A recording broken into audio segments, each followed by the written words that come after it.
Media మిత్రులందరికీ నమస్కారం. మీ ద్వారా రాష్ట్ర ప్రజానీకానికి, ముఖ్యంగా రైతాంగ ప్రజానీకానికి అందరికీ నమస్కారాలు. నిన్న మహబూబ్నగర్ జిల్లా, ఉమ్మడి మహబూబ్నగర్ జిల్లా పర్యటన సందర్భంగా రాష్ట్ర ముఖ్యమంత్రి శ్రీ రేవంత్ రెడ్డి గారి పర్యటన సందర్భంగా అక్కడ మాట్లాడినటువంటి మాటలు, వాళ్ళు వెలిబుచ్చినటువంటి అభిప్రాయాలు, వాటిని దృష్టిలో పెట్టుకొని ప్రజలకు మరోసారి గుర్తు చేయడం, మరింత వివరణ ఇవ్వడం బాధ్యతగా భావించి వాళ్ళ మీతో మాట్లాడుతున్నాను. గతంలో చాలాసార్లు చెప్పుకున్న విషయాలే అయినప్పటికీ కూడా మరోసారి గుర్తు చేయడం సందర్భాన్ని బట్టి అవసరం అని చెప్పి తెలియజేస్తున్నాను. ఎందుకంటే గత బీఆర్ఎస్ హయాంలో కేసీఆర్ గారి సారథ్యంలో 90% పూర్తయినటువంటి పాలమూరు రంగారెడ్డి పనులను విస్మరించి, వాటి ప్రస్తావన లేకుండా అదేది జరగనట్లు 34 నెలల క్రితం కేసీఆర్ గారు ఆన్ చేసినటువంటి నార్లాపూర్ పంపు ఇవాళ కొత్తగా నిన్నగాక మొన్న మళ్ళీ స్టార్ట్ చేసి రేవంత్ రెడ్డి గారు సమీక్ష చేసినాకనే, పాలమూరులో ఆయన పాదం మోపినాకనే కృష్ణా జలాలు ఏదో పాలమూరులో దుంకినాయనేటువంటి బిల్డప్ ఇవ్వడం, అది అపరిపక్వత అనాలనా, అవగాహన రాహిత్యం అనాలనా, లేకుంటే ప్రజలు ఇంత ఏమి తెలియకుండా ఉన్నారు, అమాయకంగా ఉన్నారు అనేటువంటి వీళ్ళ అహంకారపూరిత ధోరణి అర్థం కావట్లేదు. ఎప్పుడైనా ఏ ప్రభుత్వం అయినా ప్రభుత్వం ఒక కొనసాగింపు, ప్రజాస్వామ్యంలో కొనసాగింపు ప్రక్రియ. పార్టీ ఏదున్నా 5 ఏళ్లకోసారి ఎవరు అధికారంలోకి వచ్చినా నిరంతరం కొనసాగేది. ఏ సమయంలో, ఏ కాలంలో, ఎవరి విధాన నిర్ణయాల వల్ల, ఎవరి ముందు చూపు వల్ల ఏ మేరకు ఎంత సత్వరంగా పరిష్కారాలు ప్రజలకు జరిగినాయనేటువంటిదే ప్రామాణికం. ఎప్పుడైనా అక్కడి నుంచి ముందుకు చెప్పాల్సి ఉంటుంది ఏదైనా చెప్తే. గతంలో మేము కూడా చాలాసార్లు చెప్పినాం. కేఎల్ఐ కానీ, భీమా కానీ, నెట్టెంపాడు కానీ, కోయిల్ సాగర్ కానీ, ఉమ్మడి పాలమూరు జిల్లాలో ఉండేటువంటి ఈ ప్రాజెక్టులు మొదలుపెట్టినా కూడా కంటి తుడుపు చర్యలుగా మొదలుపెట్టి జలయజ్ఞంలో వేగం పెంచినట్లు నటించి అంతిమంగా పెండింగ్ ప్రాజెక్టులుగానే వాటిని వదిలేసిపోయింది సమైక్య రాష్ట్ర ప్రభుత్వం. తెలంగాణ ఏర్పడే నాటికి ఆనాటి రాజశేఖర రెడ్డి ప్రభుత్వం కానీ, అంతకుముందు చంద్రబాబు ప్రభుత్వం కానీ పాలమూరు జిల్లాకు వాళ్ళ ప్రయత్నంగా ఇచ్చినటువంటి నీళ్ళు అనేటువంటివి మేము చాలాసార్లు చెప్పినాం. కేఎల్ఐలో కేవలం 12,000 ఎకరాలు మాత్రమే మొదటి లిఫ్ట్లో. నెట్టెంపాడు వాళ్ళ హయాంలో పూర్తయింది, కొద్ది భాగం మిగిలి ఉండే. భీమా ఫేజ్ 1, ఫేజ్ 2లో దాదాపు 70-75% పనులు పూర్తి అయి ఉండే, వాటిని మేము పూర్తి చేసినాం. కేఎల్ఐకి సంబంధించి మాత్రం, కల్వకుర్తి లిఫ్ట్ ఇరిగేషన్కి సంబంధించి మాత్రం దాదాపు 30 సంవత్సరాల పైచిలకు ఆ ప్రాజెక్టు దాని యొక్క తొలి ఆలోచన వచ్చినప్పటి నుంచి తెలంగాణ ప్రభుత్వం చేపట్టి దాన్ని పూర్తి చేసే వరకు 30 సంవత్సరాలు అయితే, ఆ 30 సంవత్సరాలలో 26 సంవత్సరాల కాలంలో తెలుగుదేశం, కాంగ్రెస్ 2 ప్రభుత్వాలు కలిపి కల్వకుర్తి లిఫ్ట్ ఇరిగేషన్ మీద ఖర్చు పెట్టినటువంటిది 2,600 కోట్లు మాత్రమే. ఎక్కడికక్కడ పనులను వదిలేసినారు. అటువంటి దాన్ని తెలంగాణ ప్రభుత్వం వచ్చినాక కేసీఆర్ గారు సమీక్ష చేసి ఆగిపోయినటువంటి పనులను సత్వరంగా పూర్తి చేసి నీళ్ళు ఇచ్చేటువంటి ఉద్దేశంతో మా కాలంలోనే, కేసీఆర్ కాలంలో సుమారు 3,000 కోట్ల రూపాయలు ఖర్చు చేశాను 4 ఏళ్ల కాలంలో. వాళ్ళు 26 ఏళ్ల కాలంలో 2,000 పైచీల కోట్లు ఖర్చు చేస్తే మేము 4 ఏళ్ల కాలంలో సుమారు 3,000 కోట్లు, 3,000 కోట్లకు 150 కోట్లు తక్కువ ఖర్చు చేసినాం. ఫలితం ఇచ్చినాం. 4.5 లక్షల ఎకరాలకు నీళ్ళు ఇచ్చినాం. మీరు 12,000 ఎకరాలకు నీళ్ళు ఇస్తే దీనికి ప్రామాణికత ఏంది? ఏ సంవత్సరం నుంచి ఏ సంవత్సరం బడ్జెట్లో ఎంత ఖర్చు అయింది ఆ ప్రాజెక్టుకి అనేది ప్రభుత్వంలో లెక్క ఉంటుంది. ఆ లెక్కలు తీసే మేము చూపించినాం. ఎంత పని ఎప్పుడెప్పుడు పూర్తయింది అనేటువంటి దానికి ఇంజనీర్లు రికార్డు చేసినటువంటి రికార్డులు ఉన్నాయి. ఏ కెనాల్ లెంత్ ఎంత అయింది, ఏ సర్జిపూలు ఎప్పుడు తవ్వినరు, ఏ పంపులు ఎప్పుడు ఫిట్ చేసినరు, ఏ కరెంటు లైన్లు ఎప్పుడు గుంజినరు, ఎప్పుడు సివిల్ వర్క్లు అయినాయి, ఎప్పుడు ల్యాండ్ ఎక్విజిషన్, ప్రతిదానికి రికార్డు ఉంది కదా. ఈ రికార్డుల ఆధారంగానే మేము 1కి 100 సార్లు చెప్పినాం. గత ప్రభుత్వం ఏం చేసింది, ఎంతవరకు చేసింది, మిగతాది మేము ఎంత చేసుకొచ్చినామని చెప్పినాం. కానీ మొత్తం మేము చేసినామని అన్నాడు చెప్పలే. పూర్తి చేసినాం, వేగంగా చేసినాం, ఫలితం తొందర ఇచ్చినామని చెప్పినాం. ఇక్కడ మనం అర్థం చేసుకోవాల్సింది ఏంటంటే, సమైక్య రాష్ట్రంలో కలిసినటువంటి పాపానికి, లేదా మమ్మల్ని కలిపిన పాపానికి పాలమూరు జిల్లా రైతాంగం కానీ, పాలమూరు జిల్లా ప్రజలు కానీ మొత్తంగా 2 తరాల జీవితాన్ని కోల్పోయినారు. 174 టీఎంసీల ప్రాజెక్టులను కట్టుకోవడానికి సర్వం సిద్ధం చేసుకున్నటువంటి ఆనాటి ప్రభుత్వంలో హైదరాబాద్ రాష్ట్ర ప్రభుత్వంలో బూరుగుల రామకృష్ణారావు గారి ప్రభుత్వంలో తలపెట్టినటువంటి ప్రాజెక్టులను సమైక్య రాష్ట్రం ఏర్పడినాక నీలం సంజయ్ రెడ్డి గారు ముఖ్యమంత్రి అయినాక ఈ ప్రాజెక్టులను అన్నీ రద్దు చేసి పడేసినారు. పాలమూరుకు దక్కింది ఏంది? దక్కవలసినటువంటి భీమా 100 టీఎంసీలు, అప్పర్ కృష్ణ దాదాపు 70 టీఎంసీలు, 60-50 తుంగభద్ర కలిపి 70 టీఎంసీలు, అన్నీ కలిపి 174 టీఎంసీలతో పారాల్సినటువంటి పాలమూరు జిల్లా ఎగువననే గ్రావిటీతో రావాల్సినటువంటి ప్రాజెక్టులు మొత్తం రద్దయిపోయి దక్కింది ఏంటంటే బచావత్ యొక్క ట్రిబ్యునల్ జస్టిస్ బచావత్ గారు దయదలిసి ఇచ్చినటువంటి 20 టీఎంసీలు ఇస్తే దాంట్లోకి వెళ్ళి 18 టీఎంసీలని, కట్టేటప్పటికి 11 టీఎంసీలని, ఆఖరికి ఇప్పుడు 6-6.5 టీఎంసీల జూరాల. అంతకుముందు నిజాం కట్టించినటువంటిది ఆర్డీఎస్ కింద 87,000 ఎకరాలు ఉంటేనంటే అది అడుగంటిపోయి 10-20,000 ఎకరాలు. ఇది మాత్రమే ఉండినటువంటి పాలమూరు ముఖ చిత్రం. అటువంటి పాలమూరును తెలంగాణ తెచ్చినాక తెలంగాణ తెచ్చే క్రమంలోనే పాలమూరు మొత్తం తెలంగాణ ఉద్యమంలో ఒక కీలకమైనటువంటి పాత్ర పోషించింది. పాలమూరు స్థితిగతులు కానీ, ఆనాటి కరువు కానీ, వలసలు కానీ, పేదరికం కానీ, ఆకలి చావులు కానీ, అంబలి కేంద్రాలు నడిపినటువంటి దృశ్యాలు కానీ, విధ్వంసమైనటువంటి పాలమూరు చిత్రం కానీ, ఇది తెలంగాణ ఉద్యమానికి ఆటైనా పాటైనా ఉపన్యాసమైన ఒక కథా వస్తువు అయింది అన్నాడు. అటువంటి పాలమూరును కేసీఆర్ గారు దీక్ష తీసుకొని పట్టుదలతోన పాత ప్రాజెక్టులను పూర్తి చేసి, చెరువుల కుంటలను దురస్తు చేసి, పాలమూరు రంగారెడ్డి ఉనికిలోకి వచ్చే నాటికే దాదాపు 10 లక్షల ఎకరాలు చెరువుల కుంటలు కావచ్చు, కాలువల ద్వారా కావచ్చు, చెక్ డ్యాంల ద్వారా కావచ్చు, యాసంగి వానాకాలం సీజన్లో ఒక 50,000 ఇటు అటుగా ఒకసారి నీటి పారక మొదలైందంటే దాదాపు 10 లక్షల ఎకరాలు వానాకాలం, 7-8 లక్షల ఎకరాలు యాసంగిలో వరి పంటలు పండేటువంటి ఒక ముఖ చిత్రాన్ని మనం ఆవిష్కరించినాం. ఇది కళ్ళ ముందలు ఉంది, రైతులు అనుభవించిండ్రు, రైతుల అనుభవంలో ఉంది.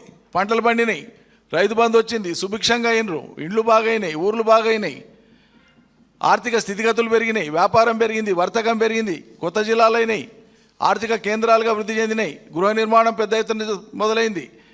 వివిధ సామాజిక కోణాలలో, ఆర్థిక కోణాలలో పాలమూరు ముఖ చిత్రం మారింది. ఈ స్థితి ఒకటి సరిపోదు. ప్రారంభంలోనే ఒకవైపు పెండింగ్ ప్రాజెక్టుల కృషి చేస్తూనే పాలమూరులో ఉండేటువంటి సాగుకు యోగ్యమైనటువంటి 35 లక్షల ఎకరాల భూమిలో అత్యధిక భాగం భూమిని వినియోగంలోకి తేవాలంటే ఒక మరో భారీ ప్రాజెక్టే అవసరం, దీనికి శరీరమని ఉద్యమ కాలంలో మాట్లాడుతూ వచ్చినటువంటి పాలమూరు రంగారెడ్డిని శ్రీశైలం దగ్గర సోర్స్ పెట్టి, దానికి కూడా తుంగభద్ర నీళ్ళు వచ్చి కింద శ్రీశైలంలో జూరాల దిగువన కలుస్తాయి, అలంపూర్ దగ్గర దిగువన శ్రీశైలంలో కలుస్తాయి కాబట్టి ఆ నీళ్లను వాడుకునేటువంటి వెసులుబాటు ఉంటుంది. అది ఒకటే 400 టీఎంసీలు వస్తుంది. కాబట్టి పాలమూరు రంగారెడ్డికి సోర్స్ అనేటువంటిది నిరంతరం నీళ్లు ఉండేటువంటి ఒక సోర్స్గా శ్రీశైలంలో పెట్టి అక్కడి నుంచి పాలమూరు రంగారెడ్డి ప్రాజెక్టును కన్సీవ్ చేసి 8 నెలల్లోనే ఎస్టిమేట్స్ కంప్లీట్ చేసినంత భారీ ప్రాజెక్టుకు. సమైక్య రాష్ట్రంలో కట్టిన ఏ ప్రాజెక్టు కూడా 8 నెలలు కాదు, 8-10 ఏండ్లు కేవలం ఎస్టిమేట్స్కు తీసుకునేది ఆనాటి ప్రభుత్వాలు, ఎస్టిమేట్స్ తయారు చేయడానికే. అటువంటిది 8 నెలల కాలంలో ఎస్టిమేట్స్ కంప్లీట్ చేసి జూన్ 2015 నాడు శంకుస్థాపన చేసి, అంటే ప్రభుత్వం ఏర్పడిన ఏడాదిలోనే సొంత నిధులతోన, ఎందుకంటే అప్పటికే పాలమూరు రంగారెడ్డి ప్రాజెక్టు తలపెడుతున్నాం అనగానే ఆంధ్రప్రదేశ్ వాళ్ళు కొరీలేయడం మొదలుపెట్టినారు. ఇది కొత్త ప్రాజెక్టు కాబట్టి అనుమతి తీసుకోవాలన్నారు, జలసంఘం అనుమతి కావాలన్నారు, అపెక్స్ కౌన్సిల్ అనుమతి కావాలన్నారు. లేదు, ఇదివరకే దీని సర్వే కోసము ఎస్టిమేట్స్ కోసం జీవో పాస్ అయింది కాబట్టి ఇది పాత ప్రాజెక్ట్ అనేటువంటి ఆ కండిషన్తోన, ఆ లీగల్ ఎక్స్క్యూజెస్తోన మనం ముందుకు పోయినాం. అవాంతరాలు ఏదైనా అనుకోకుండా వస్తే ప్రాజెక్టు నిధుల లేమితో ఇబ్బంది పడవద్దు అనేటువంటి ఉద్దేశంతో ఆనాడు కేసీఆర్ గారు రాష్ట్ర ప్రభుత్వం సొంత నిధులతోన పాలమూరు రంగారెడ్డిని చేపట్టాలని నిర్ణయం తీసుకున్నారు. ఇది చారిత్రాత్మకమైనటువంటి నిర్ణయం పాలమూరు చరిత్రలో, పాలమూరు జిల్లాకు వర్తింపేటువంటి అంశంలో. అంత ప్రాధాన్యతతోన పాలమూరుకు నిధులు కేటాయించి సర్వే చేసి మంత్రులను, ఎమ్మెల్యేలను దాని చుట్టూ పెట్టి 24 గంటలు సమీక్ష చేసుకుంటూ నిద్రాహారాలు మాని దాని మీద పనిచేస్తే ప్రాజెక్టు ముందుకు పోతూ ఉంది. ముందుకు పోతున్నటువంటి తరుణంలో భూసేకరణ కాడ కాంగ్రెస్ వాళ్ళు ప్రత్యక్షంగా నేరుగా రైతుల్ని రెచ్చగొట్టి పక్కన ఉండి వాళ్ళ మిత్రపక్షాలను కూడా ఎంబడదోలుకొని వచ్చి రైతులను రెచ్చగొట్టే ప్రయత్నం చేశారు.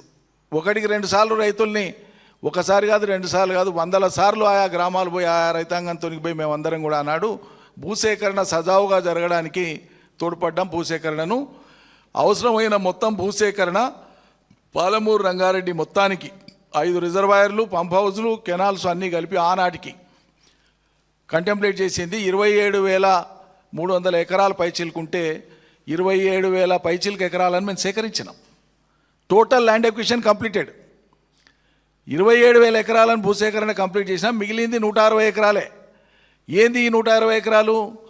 ఎక్కడైనా భూమి దేవాదాయ శాఖకు రైతులకు మధ్యలో వివాదం ఉంది, ఏదులలో 40 ఎకరాలు అట్లా వివాదం ఉంది, అంతే తప్ప భూసేకరణకు ఆటంకం కాదు. అది వివాదంలో ఉండేటువంటివి, కోర్టు తీర్పులలో ఉండేటువంటివి, అటువంటివి ఏదైనా 1 ఉంటే 120, అవి ఎక్కడా దేనికి ఆటంకం కాదు.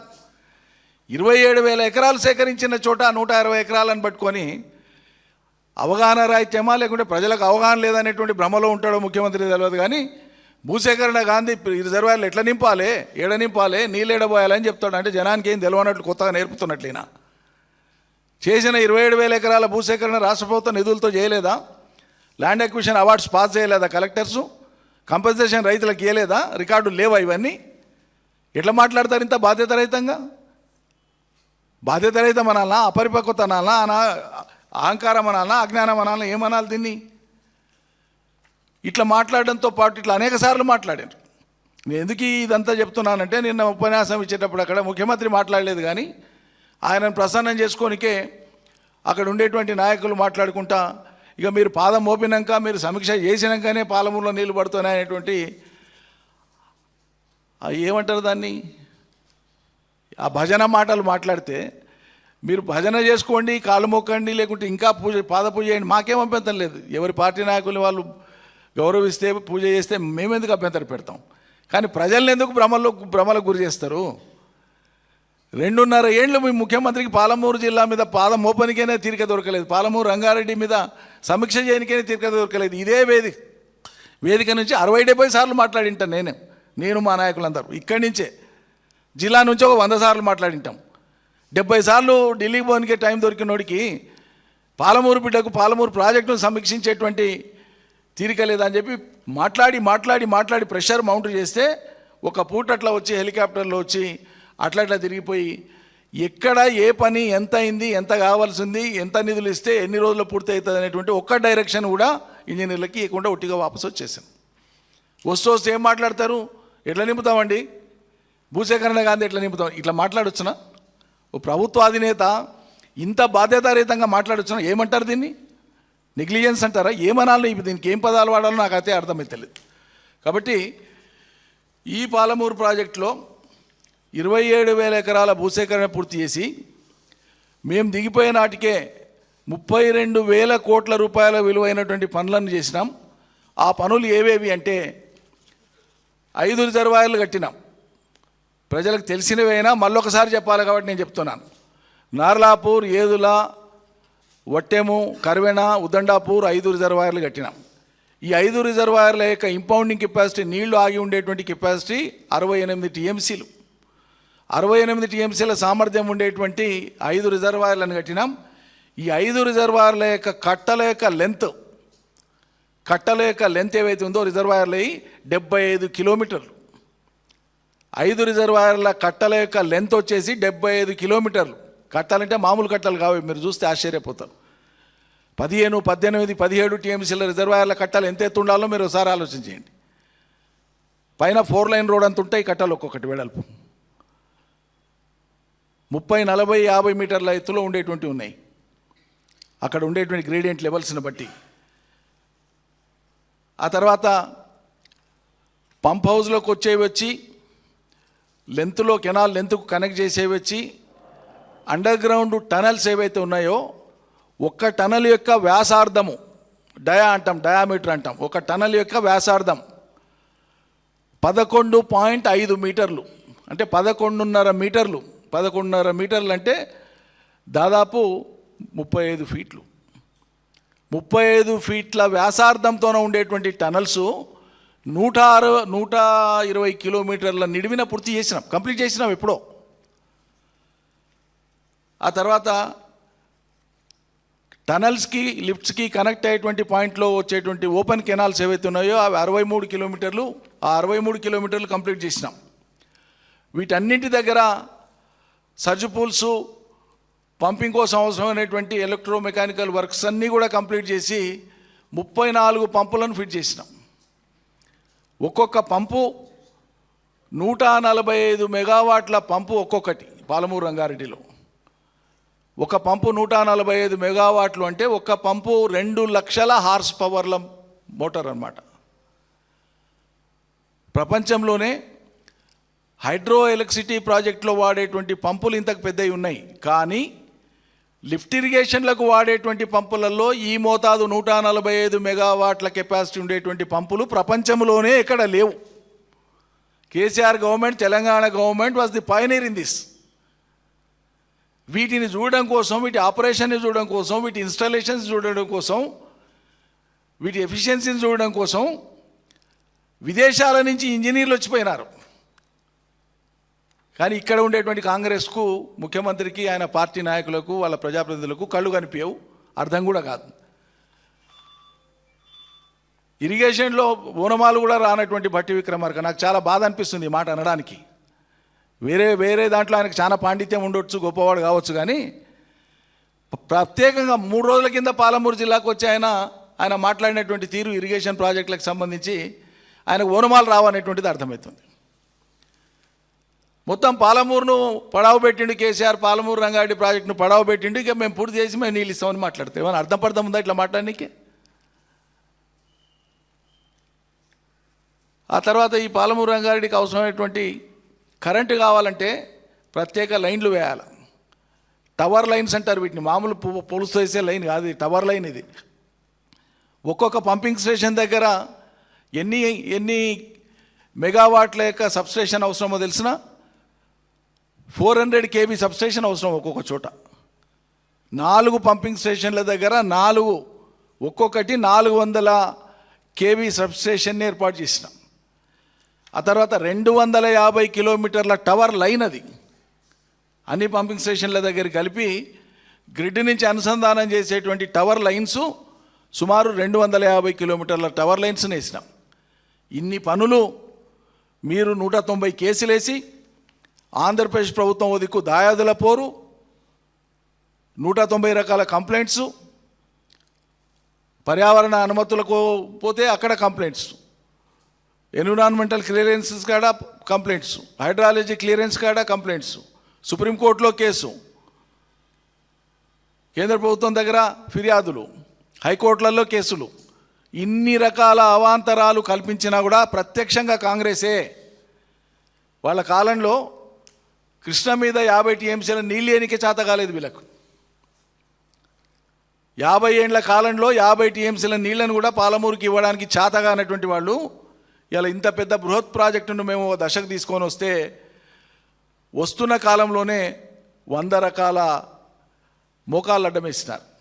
చాలా ఈర్ష్యతో, ద్వేషంతో పనిచేశారు. అడుగడుగున ఆటంకాలు కల్పించే ప్రయత్నం చేసినారు. ఇంత బ్రహ్మాండమైనటువంటి పనులు చేసిన తర్వాత ఇంకా ఎక్కడికక్కడ కాస్ట్ ఎఫెక్టివ్ ఎక్కడ రెడ్యూస్ అవుతుంది అనేటువంటి సుదీర్ఘంగా సాంకేతిక నిపుణులతో ఆలోచన చేసేలా లిఫ్ట్ ఇరిగేషన్స్కు ఇప్పటిదాకా ఉండేటువంటి అనుభవంలో ఎక్కడైనా సరే ఓపెన్ పంపింగ్ స్టేషన్స్ పెట్టినారు. సర్ఫేస్ మీద, భూమి మీద ల్యాండ్ అక్విజిషన్ను మినిమైజ్ చేయొచ్చు, కాస్ట్ను తగ్గించవచ్చు, తర్వాత అర్లీ కంప్లీషన్ ఆఫ్ వర్క్, తొందరగా పనిని ముగించవచ్చు అనేటువంటి ఈ 3 కారణాల చేత మేము అన్నీ కూడా అండర్గ్రౌండ్ పంపింగ్ చేసినాం. ఈ అండర్గ్రౌండ్ పంపింగ్ అనేటువంటిది this is now appreciated by the world engineers.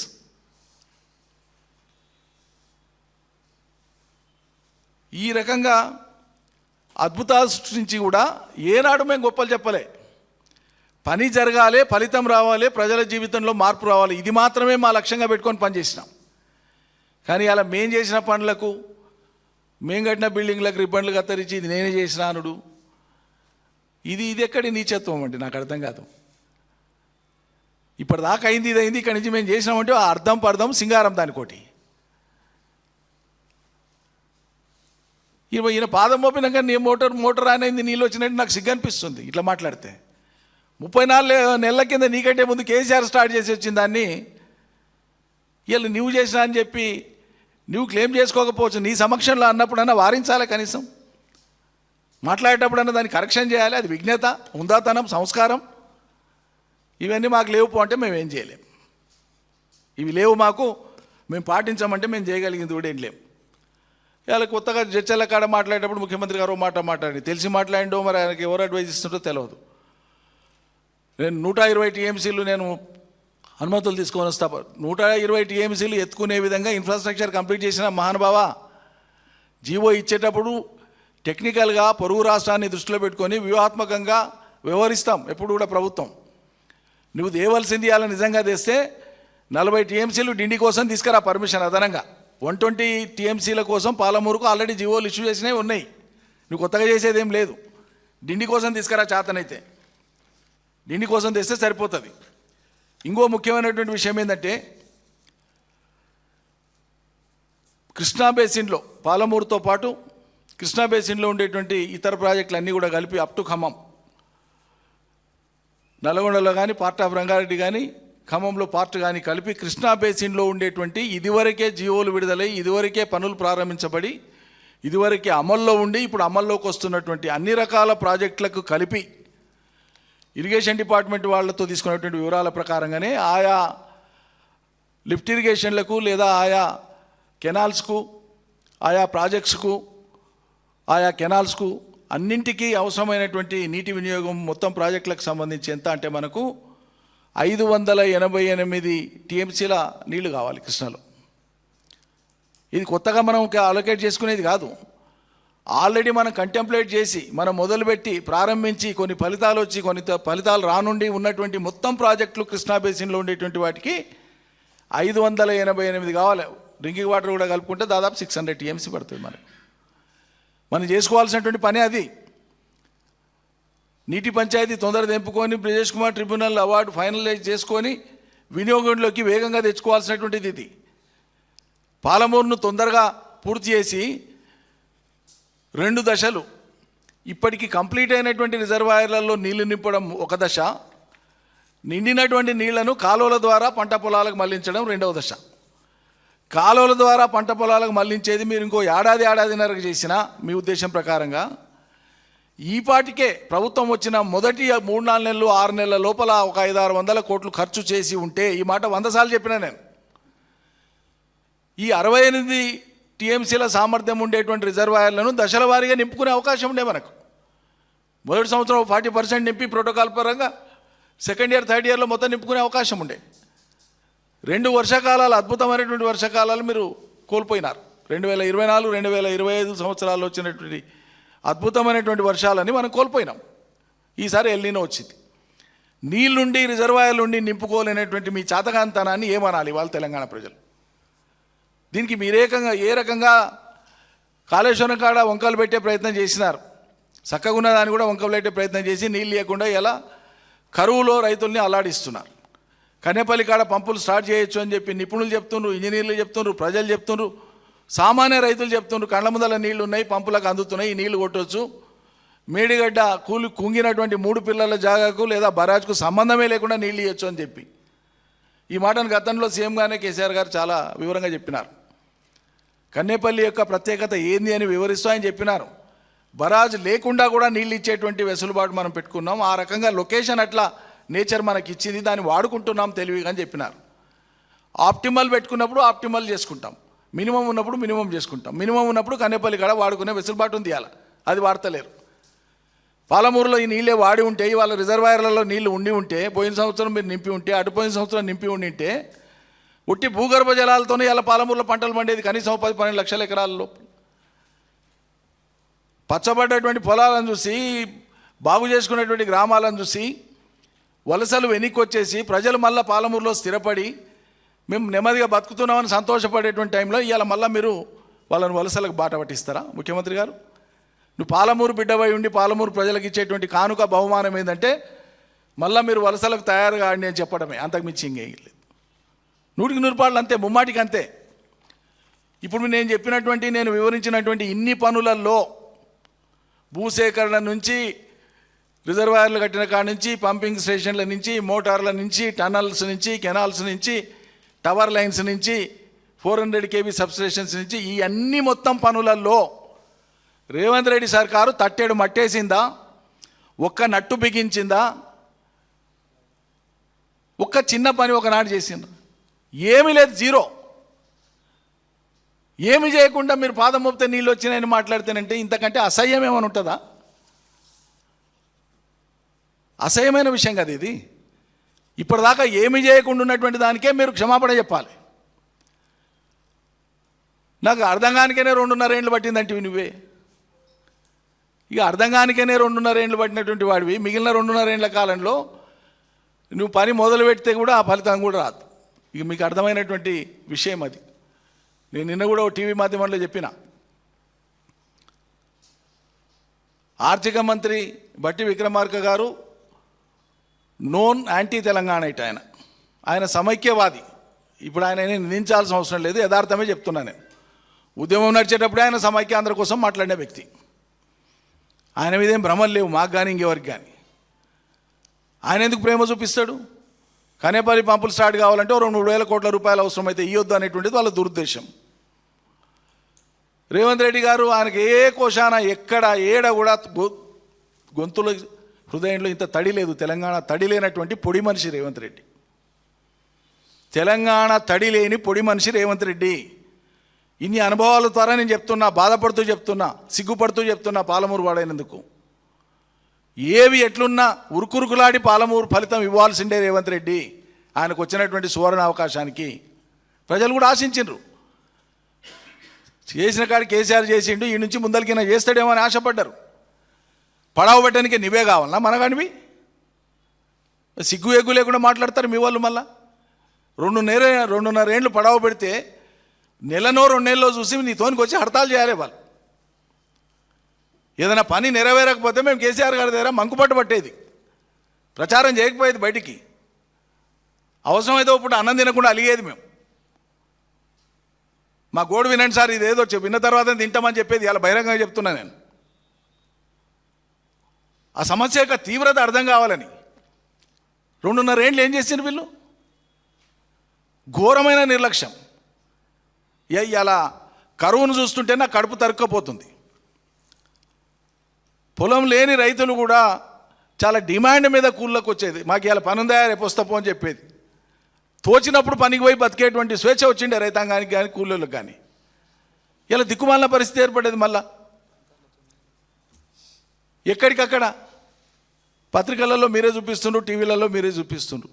నారుమళ్ళకే ట్యాంకర్లతోనే నీళ్లు పోసేటువంటి దుర్గతి. ఇన్ని రకాల అవాంతరాల ఎందుకు? ఏం అవసరం ఉంది? ఎందుకు ఈ పట్టుదల? ఎందుకు ఈ మొండి పట్టుదల, మంకు పట్టుదల?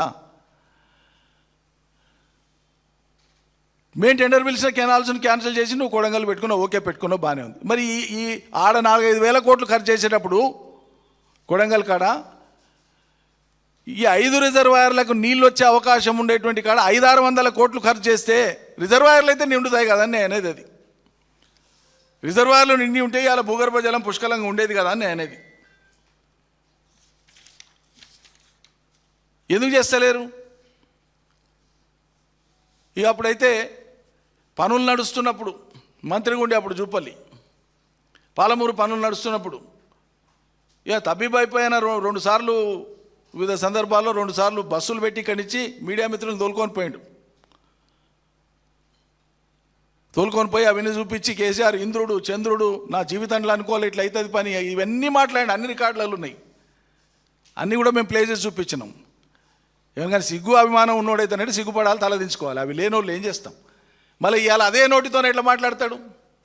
కేసీఆర్ హయాంలో ఏం జరగలే, మొత్తం నిర్లక్ష్యము, నష్టపోయింది, ఇప్పుడు మేము సిపాయిలం, మేము ముందలు చేస్తాం రేవంత్ రెడ్డి నాయకత్వం అని మాట్లాడతాడు. సిగ్గులజ్జ ఉండాలి కదా ఇట్లా మాట్లాడటానికి ఎవరికైనా? బస్సులు పెట్టి తోలుకపోయి మాట్లాడింది నువ్వే కదా, పనులు చూపించింది మీరే కదా. అయ్యల్లా కేసీఆర్ దిగిపోయే నాటికి ఎక్కడైనా ఏదైనా ఆగి ఉంటే నువ్వు ఎత్తి చూపాలి కదా. ఆ కాలం అంతా బాగుందని మాట్లాడినోడు నువ్వే. కొత్త సర్కారు రాగానే దాంట్లోకి జంపు కొట్టి ఇలా ఏం జరుగుతలేదని మాట్లాడతానంటే ఇది మానవాభిమానం ఉన్నోళ్ళు మాట్లాడే మాటలేనా ఇవి? ఒకనాడన రేవంత్ రెడ్డితో పోయి గట్టిగా కూర్చొని జిల్లా ఎమ్మెల్యేలను దోలుకొని పోయి ఇది ఇంత పని చేస్తే మనకి మేలు అవుతుందని అనడం చేసిండ్రా? మేము ప్రతిపక్ష పార్టీగా మా ఆవేదనను ప్రజల తరఫున వెలిబుచ్చి 100 రకాలుగా మాట్లాడితే వ్యక్తిగతంగా మమ్మల్ని తూలనాడే పని చేసినారు. మేము ప్రజల కోసం మాట్లాడితే మేము ఎత్తి చూపింది ఏంది? మీ ఘోర వైఫల్యాన్ని, మీ నిర్లక్ష్యాన్ని ఎత్తి చూపినాం. నువ్వు క్లెయిమ్ చేసుకోకుండా ఉండాల్సింది, నేను పాలమూరు బిడ్డను నేను గొప్ప చేస్తాను సపడ చేయకుండా ఉండాల్సింటివి. నేను మొత్తం రాష్ట్రం మనిషిని అంతటా చేస్తా అని చెప్పాల్సింటివి. ఆశలు ఎందుకు కల్పించినావు? మరి చేస్తాను ఎందుకు చెప్పినావు? చెప్పినప్పుడు అడగకుండా ఉంటామా? అడిగితే తప్పవుతుందా? నువ్వు చేయకపోవడం నీ తప్ప, అడిగింది మా తప్ప, చేయమని కోరింది మా తప్ప. ఇది ఇక దీనికి తోడు పాపం నిన్న ఆయన మాట్లాడుతూ సరే వ్యక్తిగతంగా ఆయన కామెంట్ చేసినా నేను ఫీల్ కాను, కానీ ఇక ఇంటి పేరు నీళ్ళు పెట్టుకున్నటువంటి ఆయన మీ బడికి ఎప్పుడైనా వచ్చిండా అని ఆ పిల్లలతో మాట్లాడండి. మహానుభావ 100 సార్లు మేము రోజు తిరిగిందే కాలువలు ఎంబడి, చెరువులు ఎంబడి, స్కూళ్ళు ఎంబడి, కాలేజీలు ఎంబడి. సరే మా పని ఏదో మేము చేసినాం, మాకు మీ సర్టిఫికెట్లు అవసరం లేదు, మాకు తృప్తి ఉంది చాలదే. ఎవరి సర్టిఫికెట్లు మేము కోరుతలేము. గెలుపోవటములు ప్రామాణికం కాదు. ప్రజా జీవితంలో ఒక కాలంలో ప్రజలకు ఏం జరిగిందనేది లెక్క, అది ప్రజల మనసులో ఉందా లేదా అనేది ప్రామాణికం.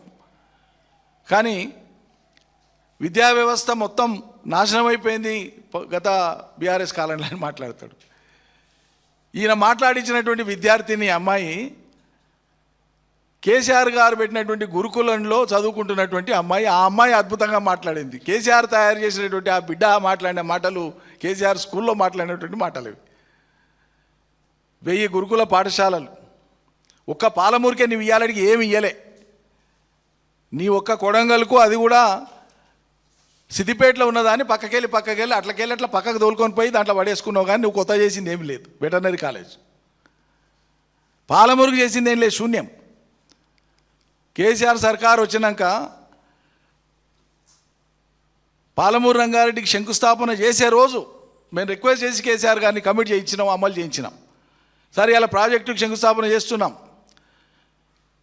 ఇది వినియోగంలోకి వచ్చి నీళ్ళు వచ్చి పంటలు పండే నాటికి వ్యవసాయ అధికారుల ఆవశ్యకత ఉంటుంది. వ్యవసాయ విద్యలో నైపుణ్యంలో ఇక్కడ శిక్షణ అవసరం ఉంటుంది, మాకు విద్యాలయం కావాలని అక్కడే స్టేజ్ మీద అనౌన్స్ చేయించిన నేను 107 కోట్లతోన. పాలెంలో వ్యవసాయ కళాశాల వచ్చింది, పోస్ట్ గ్రాడ్యుయేట్ సెంటర్ వచ్చింది, రేపు రీసెర్చ్ అవుతుంది. వనపర్తిలో అగ్రికల్చర్ కాలేజ్ పెట్టినాం, కోల్హాపూర్లో హార్టికల్చర్ కాలేజ్ ఇచ్చినాం, నారాయణపేటలో ఒక హార్టికల్చర్ పాలిటెక్నిక్ ఇచ్చినాం, అగ్రికల్చర్ పాలిటెక్నిక్ ఇచ్చినాం. మహబూబ్నగర్లో మెడికల్ కాలేజ్ పెట్టినాం మొదటి దశలో 2016లో 450 కోట్లతోన. ఆ తర్వాత అన్ని జిల్లా కేంద్రాలలో కొత్త జిల్లాలు అయిన తర్వాత మెడికల్ కళాశాలలు ఏర్పాటు చేసినాం, నర్సింగ్ కళాశాలలు ఏర్పాటు చేసినాం, ఎస్సీ గురుకులాల డిగ్రీ కళాశాలలు ఏర్పాటు చేసినాం, మత్స్య కళాశాల తెచ్చినాం, ఇంజనీరింగ్ కాలేజీలు తెచ్చినాం. ప్రభుత్వ విద్యను కేసీఆర్ హయాంలో బలోపేతం చేసినంత ఎవరూ చేయలే గతంలో. ఇంకా దాని వేగాన్ని పెంచి మీట్ అయ్యేటువంటి క్రమంలోనే ఉన్నాం. మధ్యాహ్నం భోజనం అమలు చేసినాం, సన్న బియ్యంతో బ్రేక్ఫాస్ట్ ఇంట్రడ్యూస్ చేసినాం. 1 కాదు 2 కాదు, గురుకులాల పిల్లలు హిమాలయ పర్వతాలు ఎక్కిన మా ప్రవీణ్ కుమార్ గారి నేతృత్వంలో ఆయన స్పెషల్ సెక్రటరీగా పెట్టి అద్భుతంగా తీర్చిదిద్దినాం. 100లాది మంది సివిల్ సర్వీసెస్కు సెలెక్ట్ అయినారు. ఇక 1000 మంది ఇంజనీర్లు కానీ ఇతర డిపార్ట్మెంట్లలో కానీ ప్రభుత్వ ఉద్యోగులుగా నియామకమైనారు. పోలీస్ డిపార్ట్మెంట్లో, ఇతర డిపార్ట్మెంట్లో, అనేక డిపార్ట్మెంట్లలో గురుకులాల పిల్లలు. మన ఊరు మనబడి స్కీమ్ పెట్టి మొదటి దశలో 7,000 కోట్ల రూపాయలతో ఉన్న స్కూళ్ళ దురస్తు చేస్తే మా ప్రభుత్వం ఉన్న సమయంలో కొన్ని పిలిచి వచ్చినాయి. ప్రభుత్వ కాలావధి పూర్తయింది. కొత్త ప్రభుత్వం వచ్చినాక ఆ స్కూళ్ళ యొక్క బిల్లులు ఇవ్వాలకి రేవంత్ రెడ్డి సర్కార్ నీ ఇంట్లోకి వెళ్ళి ఇస్తావా? ఈ కాంగ్రెస్ పార్టీ 10 జనపథ్కి వెళ్ళి తెచ్చిస్తుందా? రాష్ట్ర ప్రభుత్వం నిధులు కాదా? విద్య మీద ఖర్చు పెట్టినప్పుడు ఏ ప్రభుత్వం అయినా ఇవ్వాల్సిందే కదా. కక్ష కట్టి ఇస్తలేరు. విద్య గురించి మీరు మాట్లాడుతున్నారు. 26,000 బళ్లను కుదించి 4,000 బళ్లకు సరిపోతాయని చెప్పి మీరు చెప్తున్నారు. ఇవాళ ఇంకో దిక్కేం చేస్తున్నారు? కార్పొరేట్ కళాశాలలు, కార్పొరేట్ పాఠశాలలకు చీఫ్ గెస్టులుగా పోయి అమితానందంతో అక్కడ వాళ్ళను పొగుడుతూ ప్రభుత్వ ఉద్యోగుల్ని, ప్రభుత్వ ఉపాధ్యాయుల్ని కించపరిచి మాట్లాడారు. అవహేళన చేసి మాట్లాడి. నీకు చదువు చెప్పింది ఎవరు? నువ్వు చదువుకున్న కాడికి, నీకు చదువు వచ్చిన కాడికి చెప్పింది ఎవరు? ప్రభుత్వ పాఠశాలలో కాదా? ఇలా ప్రభుత్వ పాఠశాల ఉపాధ్యాయుల్ని చులకన చేసి చూపిస్తావు. మనందరికీ చదువు చెప్పింది ఎవరు? ఈ ఆంధ్ర కార్పొరేట్ విద్యా సంస్థలు చెప్పినాయా మనకు చదువులు? ఇలా వాళ్ళని పొగిడి వాళ్ళని ప్రసన్నం చేసుకోనికే ప్రభుత్వ విద్యను బలి పెడతారా? అదేవిధంగా ప్రభుత్వ వైద్యశాలకు పోయి ఒక కార్పొరేట్ ఆసుపత్రి ఇనాగరేషన్కి పోయి అసలు ప్రభుత్వ పెద్దలు ప్రభుత్వ వైద్యం పట్ల ప్రజలకు ఆకర్షణ పెరగాలి, విశ్వాసం పెరగాలన్న ఉద్దేశం ఉన్నప్పుడు నైతికంగా ప్రైవేట్ సంస్థలకు పోకూడదు. ఒకవేళ పోవాల్సి వచ్చినా అది ఏదైనా చారిటీతో కూడింది, స్పెషల్ స్కిల్స్ ఉన్నది, ప్రత్యేకమైన విభాగం ఉన్నది, ఏదైనా దేశంలో లేనటువంటి ఒక విభాగం ఉంది అక్కడ, అటువంటిదంటే ఏదైనా అర్థం చేసుకోవచ్చు. కానీ సాధారణంగా ఉండేటువంటి ప్రైవేట్ కార్పొరేట్ హాస్పిటల్ కాడికి పోయి ఇది ఒకటే బ్రాంచ్ కాదు మీది, మీరు దినదినాభివృద్ధి చెందాలి, మీ 100వ బ్రాంచ్ కూడా నా చేతుల మీదనే కత్తరేయాలంటాడు ఈయన పెద్ద మనిషి. ఏందండి మీ చూపు, ముందు చూపు? అంటే ఈ రాష్ట్రంలో ఉండేటువంటి విద్యను కానీ వైద్యాన్ని కానీ మొత్తానికి మొత్తం బంద్ పెట్టేయాలనేటువంటిదేనా మీ ఉద్దేశం అంతా? ఆంగ్ల మాధ్యమాన్ని ప్రవేశపెట్టి విద్యను బలోపేతం చేసినాం, మొత్తం 100% అయిపోదు, మొదలు పెట్టినాం, ముందుకు పోతున్నాం. ఆ క్రమంలో మేము ఆగిపోయినాం. మీరు వచ్చిండ్రు, కొనసాగించాలి కదా, రివర్స్ చేస్తారా? మీరు రివర్స్ చేస్తున్నారు. ఇక నేను విద్యాశాఖ మంత్రిగా ఉండి దీనికి ఎక్కువ టైం ఇస్తున్నందుకు వేరే శాఖలలో నేను టైం ఇస్తలేను అని చెప్పి నా మీద అపవాదు కూడా వస్తుంది. కొంతవరకు నిజమేనా అని ఒప్పుకున్నాడు, మంచిదే. మరి వేరే శాఖలలో ఏ తీరు ఉందో ఇంకా నేను ప్రత్యేకంగా చెప్పాల్సిన అవసరం లేదు. హోంశాఖ పరిస్థితి ఏంది, మున్సిపల్ అడ్మినిస్ట్రేషన్ ఆయనే కాన్ఫరెన్స్ చేశాడు, చెత్త కూడా తీపేయలేకుండా నేనని. నేను చెప్పే మాట కదా, ఆయన చెప్పినే చెప్తున్నా. మరి అలా ఈ కొత్త తరం పిల్లలకు స్వయంగా విద్యాశాఖ, మీరు ఎంత చదువుకున్నా ఏం చదువుకున్నా ఆ శాఖకు ప్రాతినిధ్యం వహిస్తున్నారు. కొత్త తరాన్ని తయారు చేస్తున్నారు, కొత్త తరాన్ని నిర్మాణం చేస్తున్నారు. దేశ నిర్మాణం అది విద్య అంటే. మరి ఆ పిల్లలకు మీరు ఎంత మార్గదర్శకంగా ఉండాలి? మీ నోటి నుంచి వచ్చేటువంటి మాట ప్రతిరోజు ఎక్కడొచ్చినా పిల్లల తల్లిదండ్రులు చూస్తారు, ప్రభావితం అవుతారు. మొక్కాలే మీకు మీ ఆణిముత్యాలకు. ఆ భాష ప్రభావం మీద రేపటి తరం ఏమవుతుందో అన్నటువంటి ఆందోళన ఇవాళ తెలంగాణ సమాజంలో తల్లిదండ్రులకు ఉంది. ఆత్మవిమర్శ చేసుకుంటే మంచిది, ఇప్పటికైనా మించింది లేదు. కాలం గడిచిపోయింది. అనవసరమైనటువంటి భేషజాలు పట్టుదలలకు పోయి ఇంకా పాలమూరును సాగదీయకండి. 500-600 కోట్లు ఇచ్చి ముందు రిజర్వాయర్ల మందని నింపే పని చేయండి. సమాంతరంగా మీ వెసులుబాటును బట్టి కాలువలకు కూడా టెండర్లు పిలిచి పనులు మొదలు పెట్టండి. అదేవిధంగా ఫర్దర్ ఇంకా ముందుకు కన్నేపల్లి పంప్ హౌస్ను డిలే చేయకండి. మీరు నేను ఇదివరకు మాట్లాడింది ఇట్లా మాట్లాడినా కాబట్టి దాన్ని మార్చుకుంటేదా అవమానం అని ఫీల్ కాకండి. పాలకులు ఎప్పుడు కూడా ఫ్లెక్సిబుల్గా ఉండాలి. తమకు కలిగిన అభిప్రాయం తప్పైనా లేకుంటే సరైనది కాకుండా సరిదిద్దుకోవడానికి సిద్ధపడ్డ వాళ్ళే ప్రజలకు ఏమన్నా చేయగలుగుతారు. మొండి పట్టుదలలో ఉండేటువంటి వాళ్ళు భూస్థాపితమవుతారు. జాగ్రత్త. జై తెలంగాణ.